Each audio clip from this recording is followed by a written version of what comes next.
तर महाविकास आघाडीचे तिन्ही पक्ष एकत्र बसतील. ह्याच्यामध्ये फक्त राज्यसभेचा विषय नाही, विधान परिषदेच्या निवडणुकासुद्धा याच्यामध्ये आहेत. त्याच्यामुळे विधान परिषदा कोणी घ्यायच्या, मग राज्यसभेच्या एका जागेवर कोणी जायचं, त्या बदल्यात इतर पक्ष काय घेऊ शकतात, याच्यावर चर्चा होईल. आणि ती चर्चा फार लांबणार नाही. चंद्रपूरप्रमाणे निकाल लागेल आणि चर्चा सुरू आहे.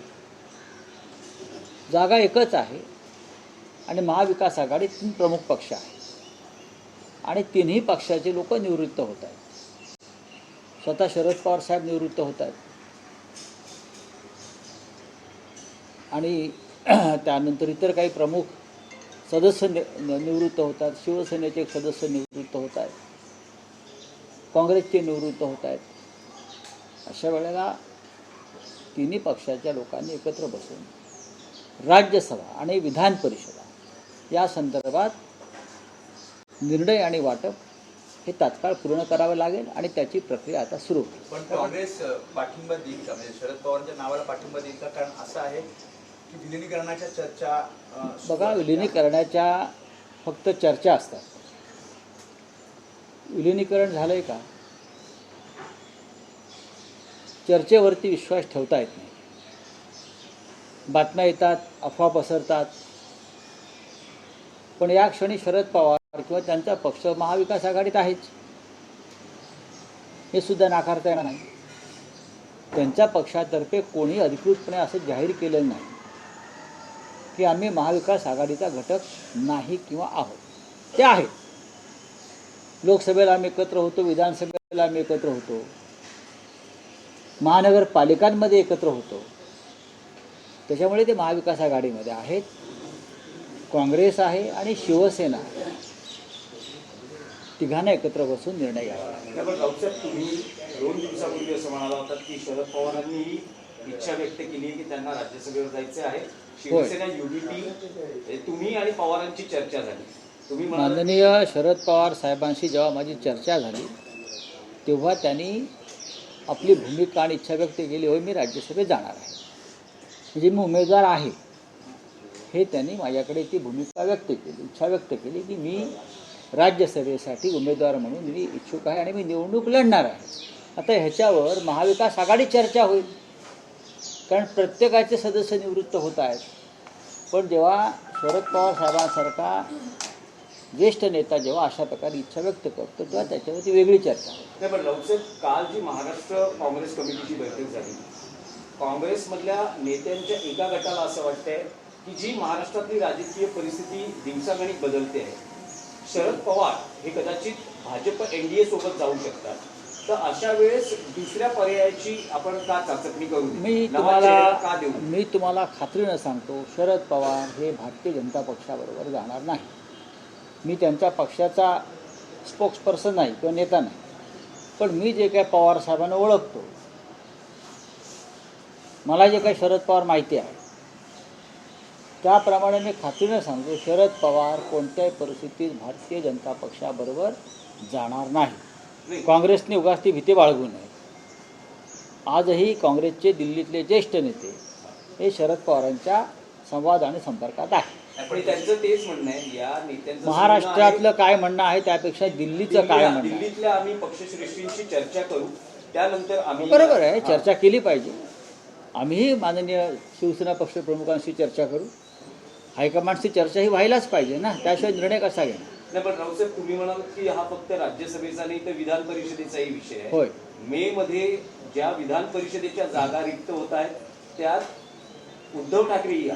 मी यापूर्वी तुम्हाला माझं मत दिलेलं आहे. उद्धव ठाकरे पुन्हा विधान परिषदेवर. आम्ही त्यांना विनंती करणार आहोत सगळे की तुम्ही विधिमंडळात असणं गरजेचं आहे. ही माझी स्वतःची भूमिका आहे पक्षाचा नेता म्हणून. माझ्या इतर सहकाऱ्यांनाही असं वाटतं की पक्षप्रमुखांनी, ते माझे मुख्यमंत्री आहेत, त्यांनी विधिमंडळात असणं हे आतमधल्या आमच्या आमदारांसाठी संघटनात्मक विधिमंडळातल्या बाबींसाठी अत्यंत आवश्यक आहे. पण शरद पवार ज्या प्रकारे म्हटले की मी उमेदवार, तसं उद्धव ठाकरे सुद्धा म्हणजे इच्छुक आहेत किंवा स्वतः उद्धव ठाकरे इच्छुक आहेत का? माननीय शरद पवार साहेबांनी माझ्याकडे जे मत व्यक्त केलं ते मी तुम्हाला सांगितलं. तसं नाही, उद्धव ठाकरेंनी तुमच्याकडे तसं मत व्यक्त केलं आहे की आम्ही तुम्ही विधान परिषदेत नाही, आम्ही उद्धव जाण्यासाठी मी स्वतः इच्छुक या आहे. संदर्भात उद्धव साहेबांशी एकदा बोललेलो आहे की आपल्याला निर्णय घ्यावा लागेल आणि तुम्हाला तो निर्णय घ्यावा लागेल. आमची इच्छा आहे की तुम्ही पुन्हा विधिमंडळात जाणं गरजेचं आहे. काँग्रेसला काय म्हणणार? काँग्रेसच्या काल मीटिंगमध्ये असं झालं की राज्यसभा जर राष्ट्रवादीला जाणार म्हणजे शरद पवार जाणार आणि विधान परिषद बसू ना आम्ही आधी बसू मग बोलू. त्यासाठी बसावं लागेल. नाही पण राऊत साहेब आता यांनी पण विचारलं, शरद पवारांनी जशी इच्छा व्यक्त केली ते अनुकूल आहे. तुम्ही जेव्हा उद्धव ठाकरेंशी चर्चा केली, उद्धव ठाकरेंचं मत काय आहे? आम्ही त्यांना तुम्हाला वाटतं मत का? सांगू ना 1-2 दिवसामध्ये. अजिबात चिंता करू नका. आम्ही मत सांगावंच लागेल ना. नाही पण राऊत साहेब आता जसं राज्यसभा आणि विधान परिषदेचा उल्लेख केला, आणखी एक घटना काल महाराष्ट्रात घडली आहे की राज ठाकरे यांनी एकनाथ शिंदे यांच्या शासकीय निवासस्थानी त्यांची सदिच्छा भेट घेतली आहे.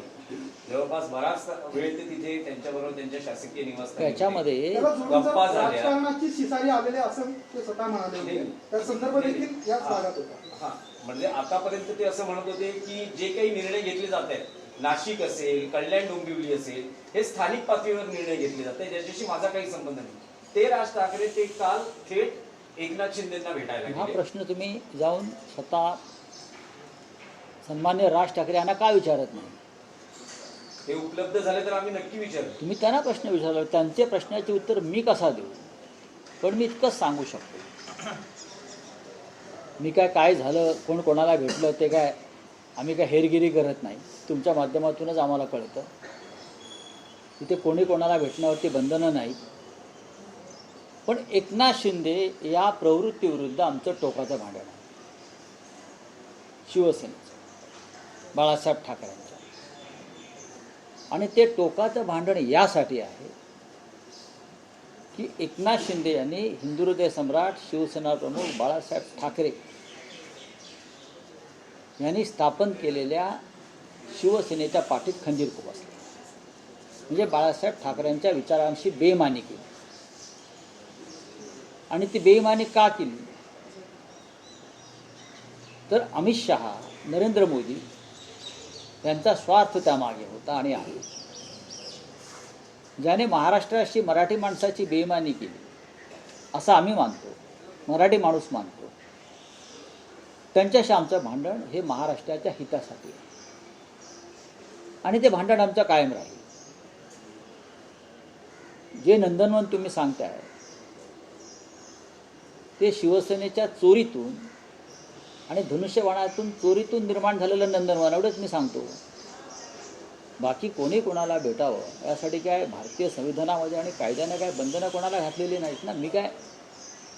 मी माझी भूमिका सांगतो, आमची भूमिका सांगतो. आमचं भांडण आहे आणि ते राहणार. ते भांडण महाराष्ट्राच्या हितासाठी आम्ही भांडण उकरून काढलेलं आहे. कोणी यावं आणि बाळासाहेब ठाकरेंच्या विचारांवर थुंकावं अशा पद्धतीनं दिल्लीच्या मदतीनं हे आम्हाला चालणार नाही. पाहू ना काय होतं ते. त्याच्यामुळे हे प्रश्न जे आहेत तुम्ही जे आम्हाला विचारता हे स्वतः तुम्ही त्यांच्या लोकांना विचारलं पाहिजे. ते कशा करता भेटले, काय भेटले, हा त्यांचा व्यक्तिगत प्रश्न आहे. तुम्ही म्हणालात की तुमचं एकनाथ शिंदे आहे. यांच्याशी टोकाचं भांडण आहे, तुमचं किंवा तुमच्या प्रवृत्तीशी भांडण आहे. प्रवृत्तीशी भांडण आहे. पण राज ठाकरे हे म्हणायला तयार नाही. ते म्हणतात की जी काय म्हणजे जी कृती दिसते स्थानिक स्तरावर पाठिंबा देणं, एकनाथ शिंदेंना भेटणं, त्यांची जी कृती आहे त्यांचं असं म्हणणं आहे की ही राजकारणातली टीका आहे, माझं काही टोकाचं भांडण नाही. पण नसेल ना, ते त्यांची भूमिका असेल. राजकारणात जी लवचिकता घ्यावी लागते स्वतंत्र असं पक्ष त्यांनी उल्लेख केला होता. स्वतंत्र पक्ष आहे, स्वतंत्र नेते आहेत. त्यांनी त्यांची भूमिका मांडली असेल तुमच्याकडे तर तुम्ही त्या संदर्भात चिंतन करा. मी माझं मत सांगितलं. आमचं बाळासाहेब ठाकरेंशी बेईमानी करणाऱ्या प्रवृत्तीशी आमचं भांडण आहे आणि राहील. हे भांडण टोकाचं भांडण आहे आणि एक दिवस या भांडणामध्ये आमचा जय होईल हे तुम्हाला मी सांगतो. नाही पण राऊत साहेब, तुम्ही पत्रकार आहात, राजकीय नेतेही आहात. एक प्रश्न हा विचारावा असं वाटतो की अलीकडच्या काळात राज ठाकरेंच्या ज्या काही राजकीय भूमिका आहेत ते नरेंद्र मोदींना लोकसभेत बिनशर्त पाठिंबा देतात, विधानसभेत ते स्वतंत्रपणे लढतात आणि महायुती महाविकास आघाडी यांच्या विरोधात लढतात. नंतर एकनाथ शिंदेची कॉम्प्रोमाइज करण्याचा विषय होतो. मला माहित नाही. नंतर ठाकरे बंधू युती होते आणि आता ते एकनाथ शिंदेना पुन्हा भेटतात. या सगळ्या भूमिकांमुळे त्यांच्या राजकीय विश्वासार्हतेवर परिणाम होईल असं तुम्हाला वाटतं का? मला काही वाटत नाही, कारण मी त्या विषयाकडे पाहतच नाही. मी माझ्या पक्षाच्या भूमिकांकडे पाहतो. जो बाळासाहेब ठाकरेंची शिवसेना म्हणून आम्ही पाहतो. उद्धव ठाकरे आमच्या पक्षाचे नेते आहेत आणि आम्ही आमच्या भूमिकांवर ठाम असतो आणि ठाम आहोत. पण एक प्रश्न इतर पक्षामध्ये काय चाललं आहे त्याच्याविषयी मत व्यक्त करण्याची आम्हाला गरज नाही. नाही, मोठ्या काळानंतर जेव्हा ठाकरे बंधूंची महापालिका निवडणुकांसाठी युती झाली, ती युती अजून कायम आहे. एकनाथ शिंदेच्या भेटीचा त्या युतीवर काही परिणाम होईल? अजिबात नाही. नाही, पण अशी जवळीक वाढत असेल तर हा, युतीला फरक कारण पडणार काय की ते नाही कुठल्या- अजिबात नाही. तुम्ही उगाच त्याच्यावरती फार स्वतःच्या मेंदूवर ताण घेऊ नका. नाही का? मेंदू हा नाजूक अवयव आहे. तर तुम्ही कशा करतायत ताण घेता? ताण घेऊ नका तुम्ही. माझी तुम्हाला विनंती आहे. राऊत साहेब, चंद्रपुरामध्ये भाजपला बोलिये. शिवसेनेने साथ देणं हे दुर्दैवी आहे असं म्हणालेले तुम्ही त्याला. चंद्रपुरामध्ये उभाटाने भाजपला साथ देणं हे दुर्दैवी आहे असं काँग्रेसचे प्रभारी चिन्हिताला म्हणाले. एक लक्षात घ्या, चंद्रपूरमधला प्रकार हा दुर्दैवीच आहे. हे मी वारंवार सांगतो. खूप आमच्यापैकी इतर कोणी सांगणार नाही. काँग्रेस पण त्याला जबाबदार काँग्रेस पक्षातली दुखळी आहे. भारतीय जनता पक्षाला चंद्रपुरात सत्ता मिळणं शिवसेनेच्या एका आमच्या गटाच्या तिकडल्या मदतीनं हे दुर्दैव आहे. उद्धव ठाकरे साहेबांची ती भूमिका नव्हती आणि नाही, एवढंच मी सांगू शकतो. नाही ठीक आहे. आता प्रत्येक तालुक्यावर बोलू शकत नाही आपण. बोला. पंतप्रधान नरेंद्र मोदी यांनी 2016 मध्ये जे आहे ते अरबी समुद्रामध्ये शिवस्मारक उभारावं अशी जी आहे ती घोषणा देखील केली होती. जल अभिषेक देखील त्यांनी केला होता. परंतु अजून 10 वर्ष झाले देखील त्या शिवस्मारकाला जो तो मूर्त सापडत नाही. परवाच ते फ्रान्सचे अध्यक्ष मॅक्रॉन यांना घेऊन गेटवे ऑफ इंडियाला गेले होते.